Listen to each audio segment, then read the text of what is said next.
अस्सलाम वालेकुम व्यूअर्स, मैं हूं आपका इंस्ट्रक्टर शाजिब कमाल फ्रॉम onlineustaad.com। जावास्क्रिप्ट पे हमारा कोर्स कंटिन्यूड है। इस क्लास में जावास्क्रिप्ट के एक ख़ास फीचर जिसको वेरिएबल कहते हैं उस बारे में डिटेल से पढ़ेंगे। गुज़िश्ता क्लास में आई थिंक कि मैंने कुछ इस बारे में बताया था, लेकिन आज की क्लास में वेरिएबल्स के टॉपिक को कंप्लीट कर लेंगे इंशाल्लाह ताला। खासा इंपॉर्टेंट टॉपिक है ये,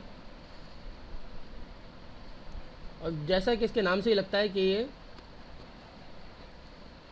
चेंज एक ऐसी चीज़ है जिसको तब्दीली के काबिल बोला जा सके। मैं आपको दिखाता हूँ मिसाल इसकी। आपने तो लिखा डॉक्यूमेंट डॉट राइट, ठीक है। उसके बाद यहाँ पर आपने लिखा कि 2+3। चूँकि मैंने पहले प्रीवियस क्लासेस में आपको बताया कि इधर डेटा टाइप्स में बड़ा चेंज आ जाता है। अगर सिंगल कोट्स या डबल कोट्स ना लगाए जाएँ तो ये बगैर डबल कोट से सिंगल कोट के, जिसका मतलब ये इंटीजर है। तो इसका रिज़ल्ट क्या आएगा? रिफ्रेश 5 की सूरत आएगा। अब मैं इधर आता हूँ और लिखता हूँ कि val1 is equals to 2 enter val2 is equals to 3, और यहाँ लिख देता हूँ val1 plus val2,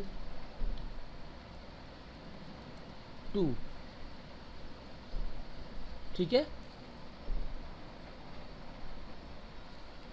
it makes no change, क्योंकि val1 क्या हुआ 2, val2 क्या हुआ 3, यानी कि दोनों की वैल्यूज़ पे डिपेंड करता है ना। कि नाम से वेरिएबल से कुछ नहीं होता, वेरिएबल की वैल्यू असल चीज़ होती है। जो वेरिएबल की वैल्यू बजाते खुद वेरिएबल बजाते खुद वो खुद है जो उसकी वैल्यू है ना।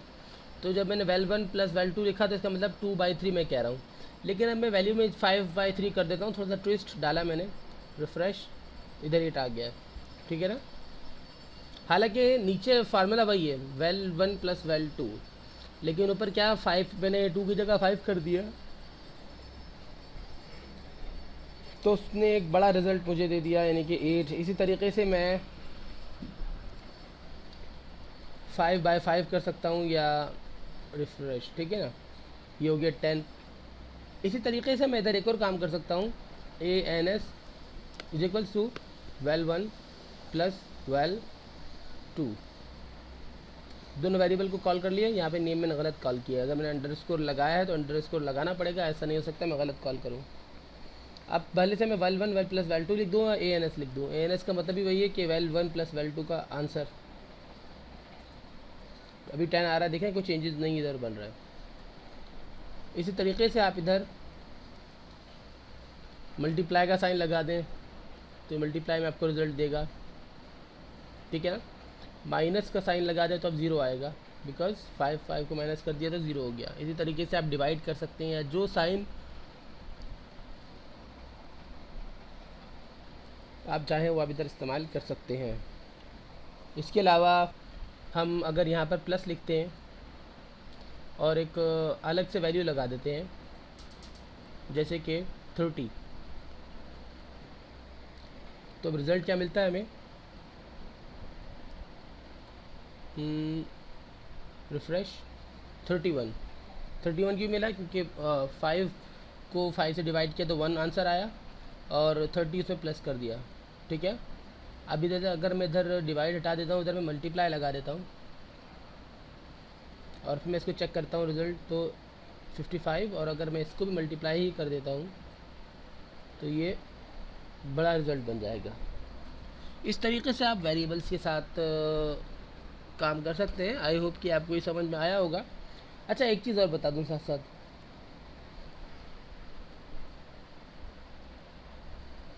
अगर टेक्स्ट वेरिएबल है आपके पास, वेरिएबल में वैल्यू टेक्स्ट है, जैसे कि आपने लिखा कि हेलो वर्ल्ड, यहाँ पर आपने लिखा val1, अच्छा, अब दोनों को एक्चुअली जमा ही करना है ना, एक जगह जमा करना है ना, जहाँ प्लस हो रहा हो नहीं हो रहा हो, तो सिंपली हम प्लस का साइन लगाएंगे, ठीक है ना। डिवाइड या मल्टीप्लाई का तो नहीं लगेगा, सिंपल प्लस का साइन लगेगा दोनों को, क्योंकि आपने क्या करना है, जमा करना है ना। और प्लस का साइन कॉन्कर्डिनेशन के लिए भी इस्तेमाल होता है, यानी कि दो एलिमेंट्स को मिलाने के लिए। अगर सारा आपका डेटा जो है वो है टेक्स्ट है, यानी कि सारा का सारा आपका डेटा स्ट्रिंग ही है, तो आप फिर उसके बाद सिंगल कोट के अंदर सारा डेटा लिख सकते हैं। लेकिन अगर आपके दो वेरिएबल्स हैं, दोनों को आपने एक जगह लिखना है, तो आपको प्लस का साइन लगाना पड़ेगा। अगर आपने कोई दूसरी डेटा टाइप को मिलाना है, यानी कि आपने इसके साथ 1 या 2 को मिलाना है, तो इंटीजर को, तो भी आप प्लस का साइन लगाएंगे। लेकिन अगर आप सॉल्यूशन चाह रहे हैं अर्थमेटिकली, तो फिर आप डिवाइड मल्टीप्लाई कुछ भी लगा सकते हैं। लेकिन इन दिस केस कि दोनों डेटा वाले टेक्स्ट हो और सिंपल आपको मिलाना है, तो आपको प्लस ही लगाना पड़ेगा। ये रिजल्ट हमें अचीव हो गया। लेकिन यहाँ प्लस लगाया, यहाँ पे मैंने प्लस के बाद ना इस तरीके से एक और प्लस लगा दिया। इसके बाद यहाँ पे मैंने स्पेस दे दिया। स्पेस भी चूँकि स्ट्रिंग है, तो इसलिए मैंने एक तरफ इस इंटर लगाया, दोनों तरफ इंटर लगाया, बीच में मैंने दो सिंगल कोट्स लगा के उसको बीच में स्पेस दे दिया। अब स्पेस भी ताकि डिस्प्ले में आ जाए रिफ्रेश, देख रहे हैं स्पेस भी आ गया। इस तरीके से आप, और अगर आप कोई टैग लगाना चाहते हैं, जैसे BR आपने लगा दिया, तो इस तरीके से आप लगा सकते हैं। कंडीशन यही होगी कि दोनों साइड यानी कि हर एलिमेंट के मतलब जहाँ से एलिमेंट दूसरे से तो कोई दूसरा एलिमेंट मिल रहा होगा ना, जहाँ भी, वहाँ पे प्लस लगा देंगे। जैसे कि डॉक्यूमेंट राइट के फ़ौरन बाद जब पैरेंथेसिस आ रहे हैं, लिखा हुआ आ रहा है, उसके बाद वेल 1 लिखा है, उससे पहले कोई साइन नहीं है, क्योंकि इससे पहले कुछ एलिमेंट नहीं है, उसके बाद एलिमेंट है तो साइन आ रहा है। इसी तरीके से लास्ट में वेल 2 के बाद कोई साइन नहीं है, क्योंकि उसके बाद कोई एलिमेंट नहीं है। बाई चांस अगर हम कोई एलिमेंट डालते हैं, तो हमें फिर प्लस का साइन लगाना पड़ेगा। तो व्यूअर्स, ये है वेरिएबल्स। आई होप कि आपको वेरिएबल्स के हवाले से काम समझ में आया होगा। इंशाल्लाह ताला नेक्स्ट क्लास में मज़ीद काम को आगे बढ़ाएंगे। तब तक मुझे इजाज़त दीजिए।